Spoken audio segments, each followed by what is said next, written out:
watch this.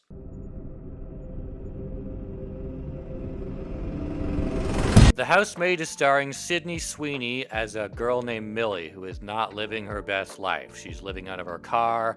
She was in jail previously, and so she's desperate for a job. She goes into the home of the Winchesters, where Nina Winchester, played by Amanda Seyfried, interviews her for a live-in nanny position or a housemaid position. She manages to get the job, which is great. Now Millie is going to be living in the attic with Nina and her husband Andrew and their daughter Cece, or Nina's daughter Cece. It's not Andrew's daughter, but more on that later. Nina seems nice at first, but she seems increasingly controlling, manipulative, erratic. She says she's pregnant, and then we find out that's a lie. She's increasingly doing strange things. There's sort of gossip through the grapevine that she once tried to drown her daughter, Cece, and that she was in a psych ward. So what is going on with Nina? What is up with Nina's behavior? And why does Andrew, this incredibly saint-like, handsome husband, put up with her? Millie and Andrew end up developing a romance, falling in love. They're worried about what Nina will think, but eventually Nina becomes so unhinged that Andrew just kicks her out of the house, and then it's Millie and Andrew together, and they seem like they're going to have this storybook romance now that Nina's gone. And there's still the creepy groundskeeper who's watching them occasionally, but we don't need to worry about that. I didn't like this movie at all. This movie is very stupid. Okay, first of all, Amanda Seyfried is a really good actress. I've seen her in The Dropout, where she played Elizabeth Holmes, and maybe it's because I'm obsessed with the Elizabeth Holmes story, but she was amazing. She's also great in comedy. I mean, who can forget Karen in Mean Girls with the, oh, I'm psychic, it's like at ESPN or something, and that kind of ditzy charm. Like, I'm a mouse. Duh.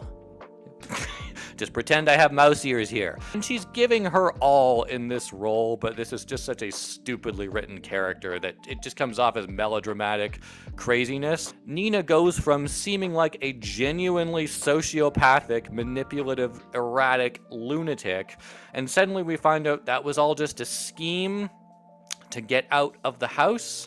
But she still left Millie with her abusive husband, knowing that Andrew likes to lock people in the attic and have them perform sadistic things like pluck the roots out from their hair, just because if there's a little bit of imperfection, or, I mean, Millie breaks a plate, so Andrew locks her in the attic later. If there's this slight bit of imperfection, Andrew makes them perform this sadistic ritual so that they correct for their mistakes or something. Nina knew this, and she still left Millie with Andrew. And presumably she left Millie with Andrew because she knows she didn't just not look into Millie. Oh, she looked into Millie. She knows that Millie was in prison for murder, so I guess she thinks Millie will take care of Andrew.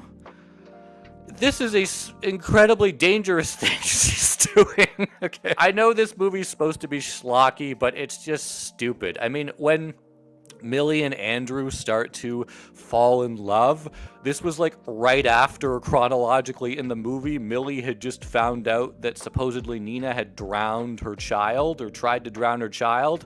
Later there's more context for that established when we find out Nina's actually the good person, but suddenly, right after hearing that harrowing piece of information, Millie is suddenly on this storybook adventure with Andrew, and it just feels like a scene from another movie that they spliced in. Like, suddenly it's like the end of Beauty and the Beast got inserted into like a film reel where American Psycho was playing before, and it's just the most jarring shift in tone maybe I've ever seen. Now, I've never seen Sydney Sweeney act in a film before, and now that I've watched this film, I still haven't seen that. I mean, she's not good. Her range is from bland, bored, to bland, worried, to bland, manipulative, to bland, vigilante, psycho. I mean, everything is bland.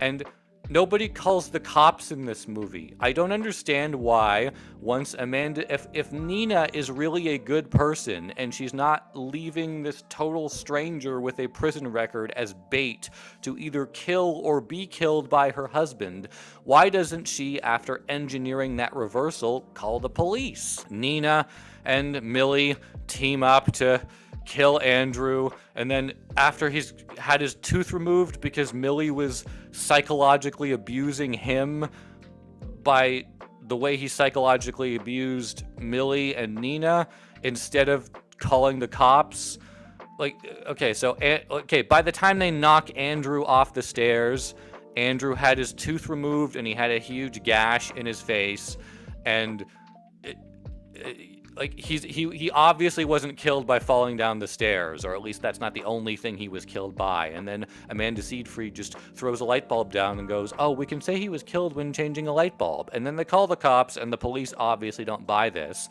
But the female policewoman is apparently sympathetic because her sister was also abused by Andrew. So again, why didn't they just call the police to begin? I don't understand this movie. The movie gets dumber every single time. It just gets dumber and dumber and dumber, and it's boring for the first half. It gets more interesting when you find out the husband is this sadistic torturer, but it's not.